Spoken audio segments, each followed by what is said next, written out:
5:30 पे उन्होंने प्राण त्याग दिए। ये जो पोस्ट की थी मेरी गाड़ी में बैठ के ड्राइवर ने मैंने करवाई और जाने के बाद उनको न्याय दिला देना।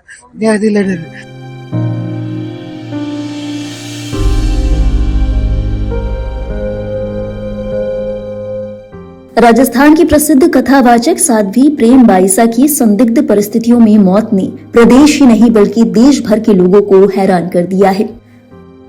उनकी मौत को लेकर प्राथमिक तौर पर कहा जा रहा था कि ये गलत इंजेक्शन के चलते उनकी हालत बिगड़ गई। हालांकि इस मामले में एक नया फैक्टर निकलकर सामने आया है।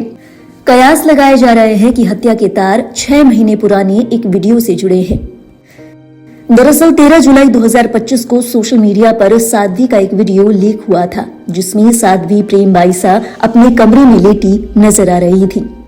वीडियो में एक शख्स कमरे में आता नजर आता है, साध्वी के गालों को सहलाता है और फिर दोनों एक दूसरे के गले मिलते हैं। इस विवादास्पद वीडियो के सोशल मीडिया पर वायरल होने के बाद हड़कंप मच गया था। इसकी वजह ये थी कि ये शख्स कोई और नहीं बल्कि साध्वी के पिता और उनके गुरु वीरमनाथ थे। इस वीडियो के वायरल होने के बाद लोगों ने पिता और पुत्री के बीच इस तरह की नजदीकियों पर सवाल खड़े किए थे। इस वीडियो के मद्देनजर मामले में शक की सुई पिता के ऊपर उठने लगी है। चर्चा तो ये भी है कि इस वीडियो के कारण साध्वी मानसिक दबाव में थी और परिवार के भीतर तनाव भी चरम पर था। अब इस मामले को लेकर कई सवाल उठ रहे हैं। पहला और अहम सवाल कि क्या इस बदनामी को अंत करने के लिए कोई साजिश रची गई या फिर साध्वी ने खुद ही अपनी जीवन लीला समाप्त कर दी। मामले में एक और बात गौर करने वाली है। मौत के 4 घंटे बाद साध्वी के इंस्टाग्राम अकाउंट से एक पोस्ट किया गया। खबर के मुताबिक साध्वी की मौत शाम तकरीबन 5:30 बजे हुई, लेकिन उनके ऑफिशियल इंस्टाग्राम हैंडल से रात तकरीबन 9:30 बजे एक इमोशनल पोस्ट साझा की गई। इस पोस्ट में लिखा गया था, इस दुनिया को अलविदा कह रही हूं, यह नहीं तो ऊपर वाले के दरबार में न्याय मिलेगा। इसी साध्वी का आखिरी पैगाम माना जा रहा था। हालांकि इस पर भी सवाल उठे कि अगर साध्वी की मौत शाम 5:30 बजे हो गई थी तो उनके मोबाइल से रात 9:30 बजे ये पोस्ट किसने पब्लिश की?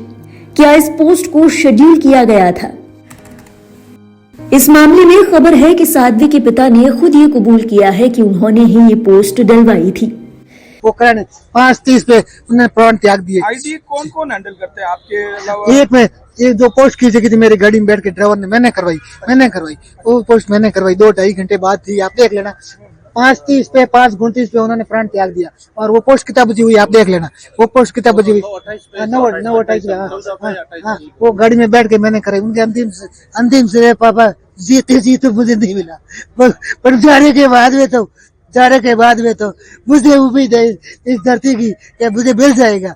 आप सबको बोल देना, मेरे शब्द बोल देना, बाकी मेरा बाकी तो कुदरत ने जो मुझे मंजूर और क्या करूँगी, मेरे बस की बात दी है। मुझे सरकार से, आप सभी मेरे साथ में खड़े हैं, उन सब से मुझे उम्मीद है, मीडिया वालों से उम्मीद है, डॉक्टरों की टीम से उम्मीद है, आप जैसी मेडिकल करो, हर प्रकार की जन्म से लेकर के जो अंतिम सांस लिए सबकी मेडिकल रिकॉर्ड पर मैं जो कैसा वो टेस्ट होता है वो टेस्ट तक मैं साइन करने के लिए तैयार हूँ। जो उनकी मनोदस्ती का टेस्ट है वो भी करोगे, मैं साइन करने के लिए तैयार हूँ। मानसिक मन की भावना को टेस्ट भी करना चाहते हो, मैं साइन कर दूँ और जाने के बाद उनको न्याय दिला देना। पूछे संता न्याय दिला देना, सब मीडिया में न्याय दिला देना। इस मामले में साध्वी के पिता वीरमनाथ पुलिस के शक के दायरे में है। इस मामले के सामने आने के बाद आश्रम की गतिविधियों और वायरल वीडियो के बाद उनके व्यवहार को लेकर लोग दबी हुई जबान में कई बातें कर रहे हैं। पुलिस अब ये बात लगाने की कोशिश कर रही है कि क्या बेटी और पिता के बीच कुछ ऐसा था जो दुनिया की नजरों से छिपा हुआ था?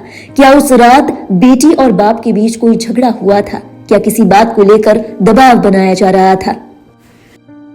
इस मामले के बाबत परिजनों की ओर से बताया गया कि साध्वी प्रेम बाईसा पिछले 2 दिनों से अस्वस्थ महसूस कर रही थी। जानकारी के मुताबिक साधना कुटीर आश्रम में ही कंपाउंडर को बुलाया गया था। आरोप है कि इस कंपाउंडर ने साध्वी को डेक्सोना का इंजेक्शन लगाया था। इंजेक्शन लगने की कुछ ही देर बाद साध्वी की हालत बिगड़ने लगी थी और वो बेसुध हो गई। बताया गया कि इसके बाद उनके पिता और उनके गुरु वीरमनाथ उन्हें जोधपुर के प्रज्ञा अस्पताल ले गए। हालांकि तब तक बहुत देर हो चुकी थी। डॉक्टरों ने उन्हें ब्रॉड डेड यानी अस्पताल लाने से पहले ही मृत घोषित कर दिया था। इस जानकारी के बाद सवाल ये भी उठा कि क्या एक सामान्य इंजेक्शन से 20 साल की युवती की जान जा सकती है, या फिर ये इंजेक्शन एक साजिश के तहत लगाया गया था जिसमें हो ना हो कुछ तो छिपाया गया था, जिसके कारण साध्वी प्रेम बाईसा की तबीयत बिगड़ गई। अब इस मामले को लेकर जोधपुर पुलिस के आला अधिकारियों का कहना है कि वो हर एंगल से जांच कर रहे हैं।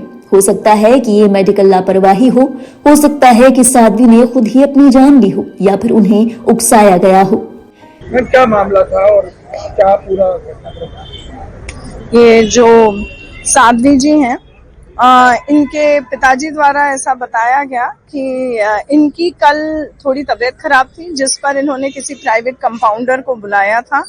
प्राइवेट कंपाउंडर ने जो इंजेक्शन लगाया, बाद उसके इनकी तबीयत काफी ज्यादा खराब होने लग गई, जिसके बाद इनको एक प्राइवेट हॉस्पिटल में दिखाने ले गए, जहां उन्होंने बताया कि इनकी मृत्यु हो चुकी है। उसके बाद जो बॉडी है उसको MGH मोर्चरी में शिफ्ट करवाया गया, प्रॉपरली वापस से जांचें करवा के शिफ्ट करवाया गया, और अब मेडिकल बोर्ड द्वारा पोस्टमार्टम जो है वो उसकी प्रोसेस चालू है। मैडम, पिता का आरोप है कि मोबाइल छीन लिया गया, ये मोबाइल का आरोप लगा रहे हैं, क्या कुछ करेंगे? नहीं, ऐसी कोई घटना नहीं हुई है अभी तक तो, और वो इस प्रकरण के संबंध में भी मेरे ख्याल से नहीं कह रहे होंगे जी। एक पोस्ट डाली गई थी मैम, 4 घंटे बाद इनके साध्वी जी के सोशल मीडिया अकाउंट्स को कौन कौन हैंडल कर रहे हैं और किन किन के पास उसका एक्सेस है, इसकी अभी पूरी सूचना हमें नहीं मिल पाई है। ये सब के बारे में भी जांच चल रही है, टाइमिंग्स वगैरह को लेके भी जांच चल रही है अभी कि किसके द्वारा पोस्ट डाली गई जी। ये भी हो सकता है कि साध्वी प्रेम बाईसा पर किसी तरह का कोई दबाव हो। पिता की ओर से बेटी की हत्या की साजिश को लेकर भी पुलिस इस मामले में जांच कर रही है। फिलहाल पुलिस को फॉरेंसिक रिपोर्ट का इंतजार है। इसके अलावा पुलिस तमाम पहलुओं से जांच कर रही है। कई लोगों से बात की जा रही है, सीसीटीवी फुटेज खंगाले जा रहे हैं। जाहिर तौर पर इस मामले में कई अहम खुलासे होने बाकी हैं। फिलहाल मामले में जोधपुर पुलिस ने शव का पोस्टमार्टम कराकर परिजनों को सौंप दिया है। खबर ऐसी भी है कि फिलहाल पुलिस से विश्रा सुरक्षित रखने की प्रक्रिया अपना सकती है, ताकि मौत के सटीक कारण, चाहे फिर वो जहर हो या फिर ड्रग रिएक्शन या फिर कुछ और, इसका पता चल सके। बहरहाल इस पूरे मामले को जानने के बाद आपके जहन में क्या ख्याल आया? क्या आपको लगता है कि साध्वी प्रेम बाईसा की ये मौत नहीं बल्कि हत्या है? क्या वो किसी साजिश का शिकार हुई? क्या आपको भी लगता है कि उनकी इस मौत के पीछे पिता का हाथ हो सकता है? अपने विचार हमारे साथ साझा करें कमेंट सेक्शन में। इस मामले से जुड़ी हर अपडेट और देश और दुनिया से जुड़ी बाकी अहम खबरों के लिए आप देखते रहिए लाइव हिंदुस्तान।